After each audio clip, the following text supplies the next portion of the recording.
청취자 여러분, 혹시 회사에 엄청나게 비싼 최첨단 소프트웨어가 새로 도입되던 날 기억나시나요? 아주 익숙한 풍경이죠? 다들 한 번쯤 겪어보셨을 겁니다. 맞아요. 경영진이 막 단상에 올라가서 되게 거창하게 선언하잖아요. 이 혁신적인 시스템이 우리 업무 효율을 극대화하고 부서 간 소통의 벽을 허물 거다 이렇게요? 네. 마치 그 천재들이 만든 완벽한 기계 하나만 딱 들여오면 조직의 모든 복잡한 문제가 마법처럼 싹 해결될 거라고 믿는 눈치죠. 그러니까요. 근데 막상 현실은 어떤가요? 한 6개월쯤 지나면 그 수십억짜리 시스템을 그냥 사내 메신저 용도로만 쓰고 있거나 심지어 그 자동화 시스템의 데이터를 손으로 쳐서 넣으려고 막내 직원이 엑셀로 수기 입력을 하고 있죠. 진짜 뼈 때리네요. 바로 그거예요. 엑스레이 찍고 뺨 맞추듯이 기술이 딱딱 명확한 결과를 낼 거라는 기대랑은 다르게 이 기술이 실제 조직에 미치는 영향을 예측하는 건 솔직히 말해서 아주 탁하고 혼란스러운 진흙탕 같습니다. 그 진단학적 진흙탕이라는 표현이 아주 완벽하게 어울리네요. 여기서 되게 중요한 게 하나 있는데요. 기술 그 자체의 스펙이 부족해서 실패하는 경우는 사실 별로 없다는 겁니다. 기계 탓이 아니라는 말씀이신가요? 그렇죠. 진짜 문제는 그 차가운 기술이 인간의 욕망이나 사내 정치, 또 기존의 관습 같은 게 막 얽히고 설킨 그 조직이라는 복잡한 유기체랑 충돌했을 때 벌어집니다. 아주 예측 불허의 화학작용이 일어나는 거죠. 아하. 그래서 오늘 우리의 심층 탐구가 목표로 하는 게 바로 그 진흙탕 속을 아주 투명하게 꿰뚫어 볼 수 있는 안목을 기르는 겁니다. 네, 청취자 여러분께 아주 강력한 통찰력을 무기로 쥐어드리는 시간이죠. 맞습니다. 단순히 새로운 기술 트렌드가 떴다 이런 표면적인 뉴스를 넘어서요. 그 기술이 우리 직장과 조직을 도대체 어떻게 바꿀 것인지 학자들이 사용하는 숨겨진 공식들을 밑바닥부터 파헤쳐 보려고 합니다. 오늘 우리가 해부할 아주 핵심적인 자료가 있죠. 네, 바로 린 마커스와 다니엘 로비가 1988년에 발표한 경영과학 논문입니다. 제목이 정보기술과 조직 변화, 이론과 연구의 인과적 구조인데요. 1988년 논문이라고 하니까 당장 청취자분들 중에는 아니, 스마트폰도 없던 시절에 너무 옛날 이야기 아닌가 하고 의구심을 가지실 분들도 계실 것 같아요. 사실 저도 처음엔 약간 그렇게 생각했거든요. 당연한 반응입니다. 하지만 이 논문이 위대한 이유가 있어요. 특정 IT 기기의 기능 자체를 다루는 게 아니기 때문입니다. 시대를 막론하고 학자나 경영진이 기술의 파급력을 예측할 때 자기들 머릿속에 무의식적으로 깔고 있는 그 숨겨진 가정들을 아주 날카롭게 해치하거든요. 일종의 세상을 보는 색안경 같은 거군요. 맞습니다. 저자들은 이것을 인과적 구조라고 부르면서 세 가지 핵심 차원으로 명쾌하게 분류해냈죠. 자, 하나씩 풀어보죠. 이 딱딱해 보이는 1988년의 학술 논문이 오늘날 AI 시대를 살아가는 우리 직장인들의 현실에 왜 이렇게 소름 돋게 척척 들어맞는지 말입니다. 네, 첫 번째 차원부터 시작해볼까요? 좋습니다. 방금 말씀하신 세 가지 차원 중 첫 번째가 바로 인과적 행위성이잖아요. 쉽게 말해서 과연 누가 이 변화의 운전대를 꽉 잡고 있는가? 이 질문인데 자료를 좀 뜯어보니까 학자들의 관점도 크게 세 갈래로 나뉘더라고요. 그렇습니다. 그 첫 번째 운전자는 바로 기술 그 자체입니다. 이걸 학술적으로는 기술적 지상주의라고 부르죠. 기술적 지상주의요? 그러니까 기술이 짱이다 이런 건가요? 약간 비슷한데요. 기술이 외부에서 유입되는 아주 거대하고 불가항력적인 힘이라고 보는 겁니다. 그래서 조직의 구조나 개인의 행동을 일방적으로 결정짓는다고 보는 관점이죠. 일방적으로요? 네. 논문에 인용된 레빗과 위슬러의 1958년 연구를 보면 아주 극명하게 나타납니다. 이 사람들은 기업에 컴퓨터가 도입되기 시작하니까 중간 관리자의 역할이 완전히 사라지고 조직의 권력이 다시 최상위 경영진에게 중앙 집권화될 거라고 아주 결정론적으로 예측했어요. 1958년에요? 컴퓨터가 막 도입될 때 그런 생각을 했다고요? 네, 그리고 1977년에 사이먼이라는 학자도 비슷한 맥락으로 기술이 권력 구조를 강제할 거라고 주장했고요. 잠깐만요. 그 말씀을 들어보니까 이거 무슨 영화 터미네이터 세계관 같지 않나요? 스카이넷이라는 거대한 기술이 오고 있으니까 인간은 꼼짝없이 지배당할 수밖에 없다. 이런 거잖아요. 터미네이터 비유 아주 정확합니다. 딱 그런 느낌이죠. 근데 만약에 이 관점이 맞다면 우리 직장인들이나 경영진이 할 수 있는 건 그냥 기술 도입을 아예 막아버리거나 아니면 최대한 늦추는 그런 방어적인 태도밖에 없는 거 아닌가요? 규범자극 함의가 너무 절망적인데요. 바로 그겁니다. 기술의 포로가 된다는 어떤 무력감을 주게 되죠. 그래서 이런 절망감에 대한 반발로 등장한 두 번째 렌즈가 있습니다. 바로 조직적 지상주의라는 관점입니다. 오, 조직적 지상주의? 그럼 이번엔 운전석에 누가 앉나요? 이번엔 인간이 앉습니다. 특히 그 시스템을 설계하는 사람이나 경영진의 합리적인 의도가 핵심 원동력이 된다고 보는 거죠. 인간이 통제권을 주는 거군요. 맞아요. 조직이 시장의 불확실성을 막 줄이고 정보를 더 효율적으로 처리해야 할 필요성이 생겼으니까 경영진이 주도적으로 기술을 하나의 도구로서 선택하고 통제한다는 겁니다. 1977년에 나온 갤브레이스의 이론이 이 주장의 뼈대를 이루고 있죠. 아, 이거 들어보니까 이번엔 인간이 기술을 완벽하게 통제하면서 자기 입맛대로 활용하는 그 아이언맨 수트 같네요. 오, 아이언맨 수트? 네, 그 비유도 아주 훌륭합니다. 그러니까 문제가 생기면 수트를 더 잘 설계하거나 자원을 효율적으로 배분하면 모든 게 다 해결될 거라고 굳게 믿는 거군요. 모든 CEO들이 스스로를 토니 스타크라고 착각하는 이유가 여기 있었네요. 맞습니다. 내가 이 50억짜리 소프트웨어를 도입했으니 내년 우리 매출은 무조건 2배 띵다. 이렇게 호언장담하는 거죠. 근데 현실의 직장 생활을 해본 우리 청취자 여러분은 뼛속 깊이 아시잖아요. 현실은 터미네이터도 아니고 아이언맨도 아닙니다. 직원들은 그 50억짜리 시스템 쓰기 불편하다고 막 거부하고 결국 단체 카카오톡방 파서 업무 보거든요. 도대체 왜 이런 일이 벌어지는 걸까요? 여기서 흥미로운 점은 바로 그 딜레마를 완벽하게 설명해주는 세 번째 렌즈가 있다는 겁니다. 바로 창발적 관점이죠. 창발적 관점이요? 단어가 조금 어려운데 무슨 뜻인가요? 쉽게 말해서 조직의 변화가 기술 자체의 압도적인 힘 때문도 아니고 경영진의 완벽한 설계도 때문도 아니라는 겁니다. 변화라는 건 기술과 사용자가 막 부딪히면서 만들어내는 예측 불가능하고 역동적인 상호작용의 결과물이라는 뜻이죠. 아, 상호작용이 핵심이군요. 네, 발리라는 학자가 1986년에 발표한 의료용 CT 스캐너 연구를 보면 이 창발성이 뭔지 아주 적나라하게 드러납니다. 저 그 CT 스캐너 연구 자료 읽어봤는데 진짜 흥미롭더라고요. 기계는 완전히 똑같은 거였잖아요. 전문가님이 좀 더 자세히 설명해 주시죠. 네, 발리가 여러 병원의 기계적 스펙이 완전히 똑같은 최첨단 CT 스캐너가 도입되는 과정을 쭉 추적 관찰했어요. 기술적 지상주의나 조직적 지상주의 렌즈로 보면 기계가 같고 도입 목적이 같으니까 어느 병원이든 결과가 똑같아야 하잖아요. 그렇죠. 엑스레이 기계가 어디 가든 엑스레이를 찍는 것처럼요. 그런데 결과는 정반대였습니다. 어떤 병원에서는 스캐너 도입 후에 의사하고 방사선사가 서로 지식을 막 교류하면서 되게 평등하고 협력적인 팀워크를 만들었어요. 오, 아주 긍정적이네요. 다른 병원은요? 반면에 다른 병원에서는 기존의 엄격한 상하 위계 질서가 오히려 더 굳어버렸습니다. 방사선사는 그저 의사가 지시하는 대로 버튼만 누르는 기계적인 부품처럼 전락해버린 거죠. 와, 진짜 신기하네요. 완전히 똑같은 기술인데. 맞아요. 똑같은 기술이 병원이라는 각기 다른 사회적 환경과 문화를 만나서 전혀 다른 조직 구조를 창발해낸 겁니다.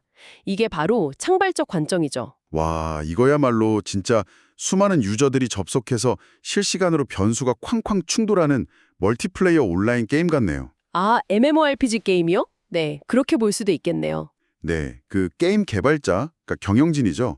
개발자가 아무리 선한 의도를 가지고 게임 시스템을 잘 만들어놔도 막상 유저들인 직원들이 접속을 하면 개발자는 상상도 못한 이상한 플레이 방식을 만들어내거나 자기들만의 암시장 경제 시스템을 뚝딱 만들어버리잖아요. 맞습니다. 사용자들이 기술을 자기들만의 방식으로 전유해버리는 거죠. 그러니까 우리 회사 소프트웨어가 왜 의도대로 안 굴러가는지 이제 완벽하게 설명이 됩니다. 그런데 전문가님, 제가 만약에 대표이사라면 이 창발적 관점이라는 건 너무 끔찍한 소리 같아요. 왜 그렇게 생각하시죠? 아니, 변수가 너무 많아서 예측이 불가능하다는 거잖아요. 예측이 안 되는데 어떻게 경영 전략을 세웁니까? 바로 그 지점이 마커스와 로비가 논문에서 아주 예리하게 지적한 창발적 관점의 치명적인 딜레마입니다. 학술적인 용어로는 현실적 복잡성이라고 하죠. 현실적 복잡성이요. 인간이라는 변수가 너무 많다는 거군요. 네, 인간이 개입되다 보니까 결과를 사전에 깔끔하게 모델링하는 게 사실상 불가능하다는 뜻입니다. 그래서 이 창발적 관점을 지지하는 학자들은 규범적인 대안으로 사용자의 광범위한 참여를 필수적으로 요구합니다. 사용자의 참여요. 그러니까 직원들을 참여시키라는 건가요? 그렇죠. 그냥 탑다운 방식으로 시스템을 일방적으로 꽂아 넣을 게 아니라 아까 말씀하신 그 멀티플레이어 게임을 직접 플레이할 유저들 있잖아요. 그 유저들을 시스템 분석이나 설계에 아주 초기 단계부터 깊숙하게 참여시켜야만 그나마 부작용을 통제하고 원하는 방향으로 갈 수 있다는 겁니다. 아, 듣고 보니 정말 일리가 있네요.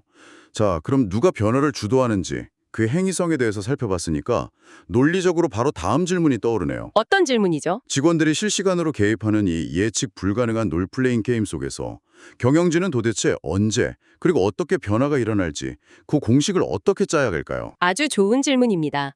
여기서 논문은 예측 모델, 즉 논리적 구조라는 두 번째 차원으로 넘어갑니다.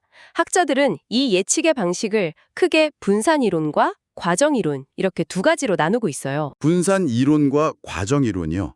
이 두 번째 차원은 결국 원인과 결과의 관계를 어떤 방정식으로 설정할 것인가 이 문제인 거군요. 네, 맞습니다. 먼저 분산 이론부터 설명해 드리자면 이건 원인이 결과에 대해서 필요 충분 조건이라고 가정하는 아주 정태적인 시각입니다. 정태적인 방정식이라고 하셨는데 예를 들면 어떤 식인가요? 그러니까 X가 주어지면 Y가 무조건 발생한다. 또는 X의 양이 증가하면 Y의 양도 비례해서 증가한다. 이런 식입니다. 되게 직관적이네요. 그렇죠.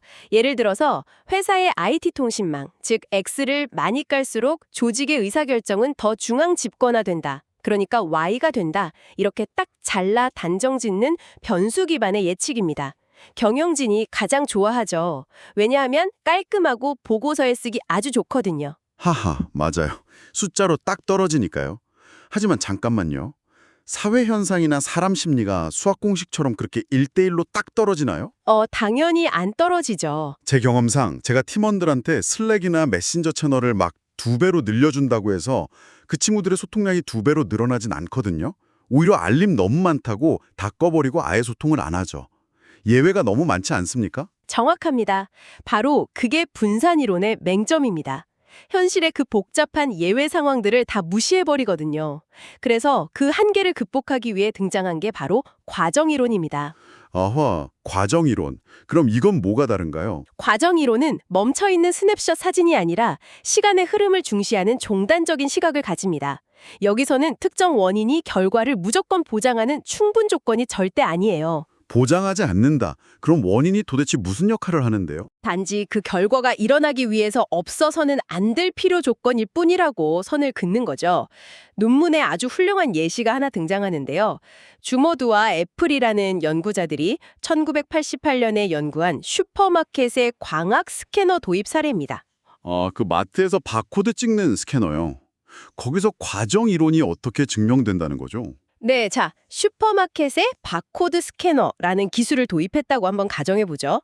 캐셔들이 매일매일 물건 바코드를 찍으면서 스캐너 사용이 먼저 일상화가 됩니다. 네, 익숙해지는 거군요. 그렇죠. 그럼 정영진은 이 매일 쌓이는 스캐너 데이터를 바탕으로 재고 관리를 다 자동화하고 직원들 성과도 추적해서 조직 전체를 효율화하는 제도화를 꿈꾸게 됩니다. 큰 그림을 그리는 거네요. 네, 여기서 만약 분산 이론의 안경을 쓰고 있다면 경영진은 스캐너를 도입했으니까 조직의 제도적 혁신이 당연히 일어날 것이다. 이렇게 찰떡같이 믿겠죠. X가 도입됐으니 Y가 발생할 거다 이거죠. 맞습니다. 하지만 과정 이론은 다르게 봅니다. 스캐너 사용의 일상화는 조직 혁신이라는 제도화로 가기 위해 반드시 거쳐야 할 필요 조건인 건 맞아요.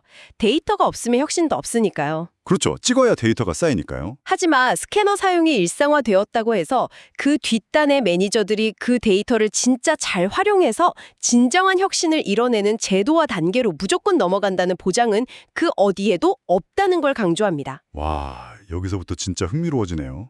저는 이 과정 이론 설명을 들으면서 머릿속에 완벽한 케이크 굽기 레시피가 딱 떠올랐어요. 오, 케이크 굽기요. 어떻게 연결되죠? 그 분산 이론에 갇힌 경영진은 밀가루, 그러니까 새로운 기술이죠.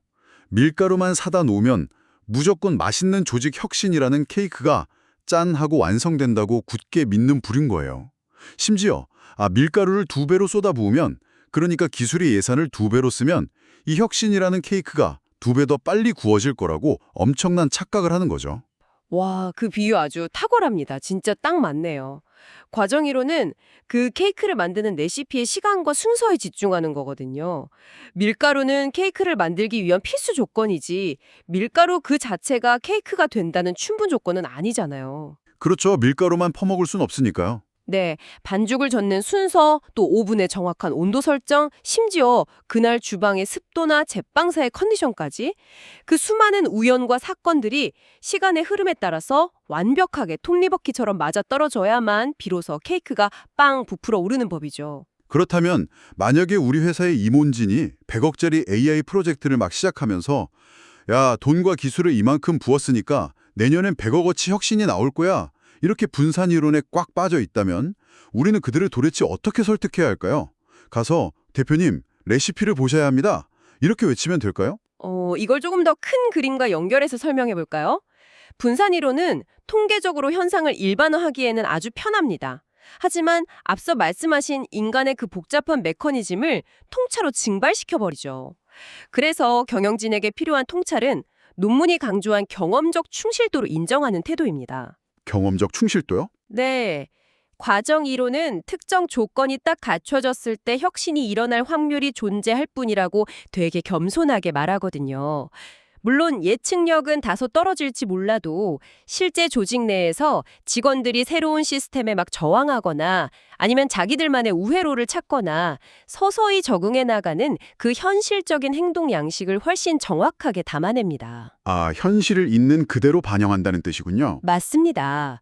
그러니까 경영진에게는 밀가루의 양이 문제가 아니라 직원들이 오븐 온도를 맞출 시간, 그리고 그 레시피를 몸에 체화할 과정의 끈기를 이해해야만 진짜 케이크가 완성됩니다.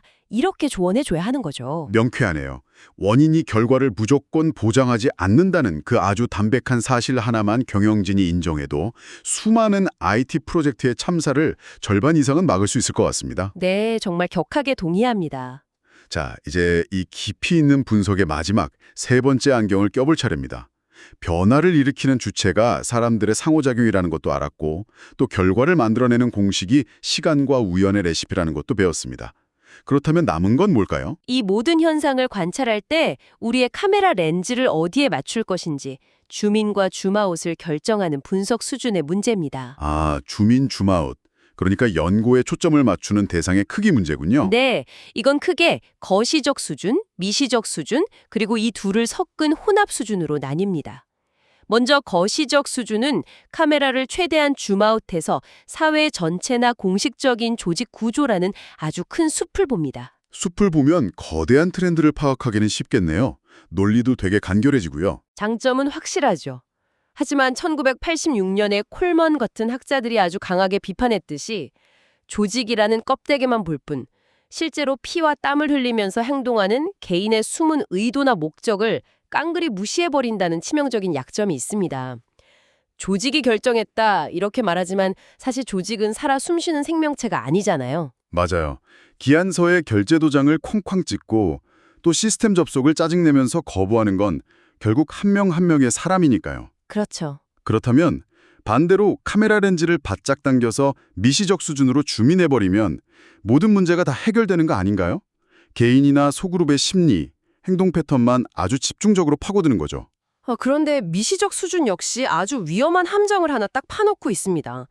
자칫하면 거대한 사회적 불평등이나 조직 내 권력의 구조적인 압력 같은 아주 본질적인 문제를 단순히 개인의 생물학적 성향이나 심리적인 문제로 뭉뚱그려 버릴 수 있거든요. 아, 개인 탓으로 돌려버린다는 건가요? 네, 그걸 환원주의적 오류라고 하는데요.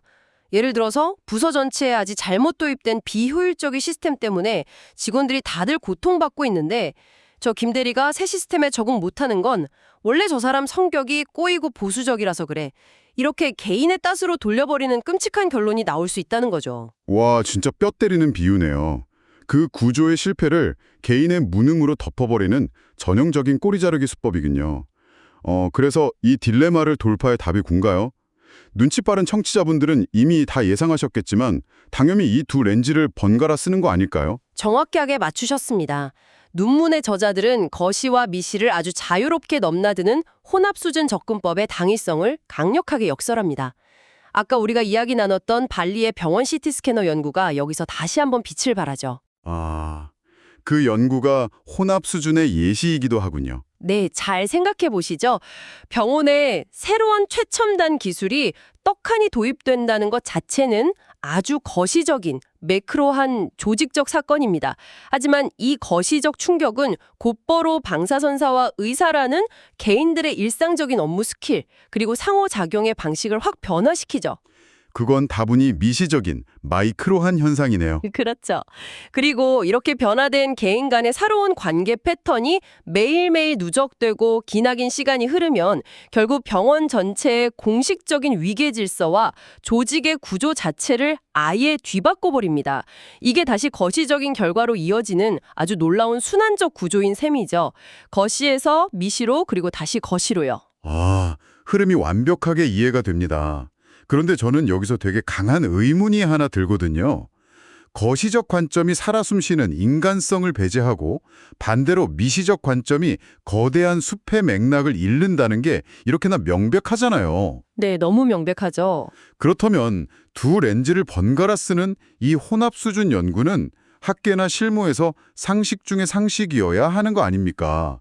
그런데 왜 우리 주변에 비싼 돈 받는 경영 컨설턴트나 수많은 연구자들은 이 당연한 걸 실천하지 못하고 여전히 반쪽짜리 예측만 내놓는 걸까요? 솔직히 그냥 귀찮아서 안 하는 거 아닌가요? 아주 예리한 지적이십니다. 이는 학계와 실무 모두에 아주 뼈아프고 중요한 질문을 던지거든요. 왜냐하면 이게 단순한 방법론의 나태함을 넘어서는 문제이기 때문입니다. 나태함 그 이상의 문제라고요? 어떤 뜻인가요? 학생들은 본인이 속한 학문적 경계와 이데올로기적 편향이라는 아주 견고한 성벽 안에 안전하게 갇혀 있으려고 하는 경향이 있습니다. 예를 들어 거시 경영학자나 사회학자들은 빅데이터나 거시적 지표만 보려는 관성이 있죠. 반면에 조직 심리학자들은 현미경만 들이대고 미시적 데이터만 파고들려 하고요. 아, 자기들 전공 분야만 고집하는 거군요. 네, 서로의 렌즈를 불신하고만 무시하는 겁니다. 저자들은 이 논문을 통해 이렇게 일침을 가하고 있는 거예요. 진정으로 조직의 변화 과정을 이해하고 싶다면 제발 그 학문적 텃세를 좀 버리고 의식적으로 다양한 층위를 오가는 험난한 발품을 팔아야 한다고요. 아, 1988년의 학계나 2026년의 우리 직장 내 부서 이기주의나 똑같이 답답하네요. 자, 청취자 여러분. 오늘 우리는 1988년에 먼지 쌓인 논문 한 편에서 출발해서 조직과 기술을 둘러싼 엄청난 지적 여정을 마쳤습니다. 정말 깊이 있는 시간이었죠. 네, 이 선구적인 연구는 기술의 영향을 바라보는 세 가지 차원, 그러니까 인과적 행위성, 논리적 구조, 그리고 분석 수준, 이 세 가지의 민낯을 우리 앞에 아주 낱낱이 해체해 주었습니다. 오늘 탐구의 핵심을 제가 한 줄로 딱 요약해 드리자면 이렇습니다.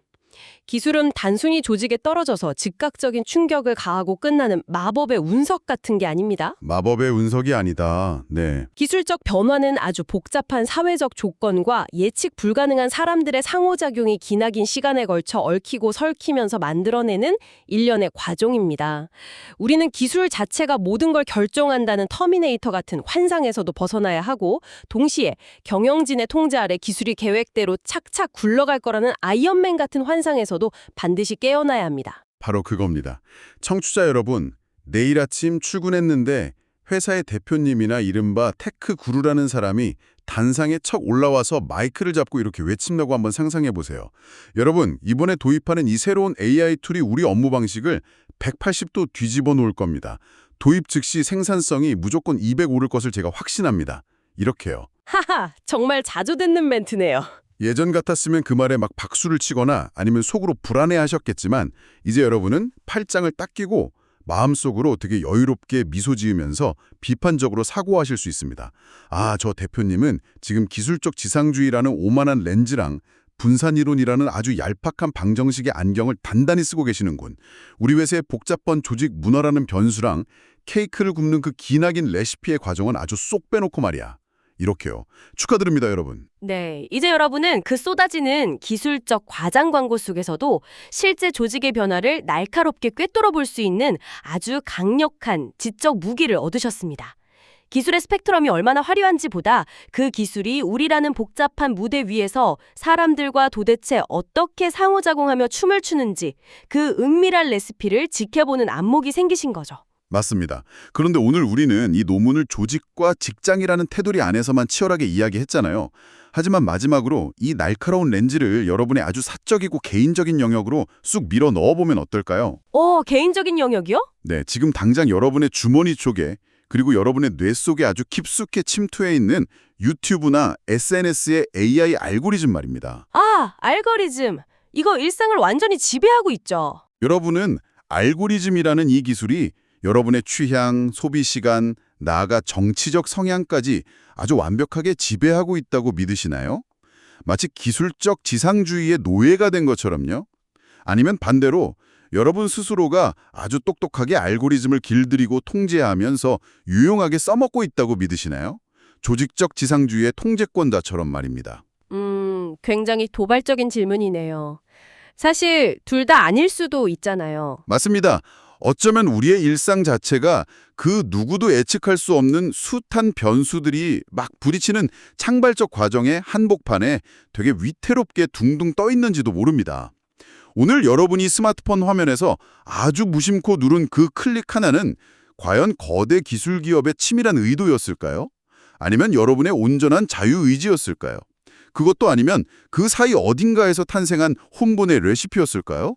정말 많은 생각을 하게 만드네요. 처음에 말씀드렸던 그 고장난 엑스레이 기계를 다시 한번 떠올려 보시길 바랍니다.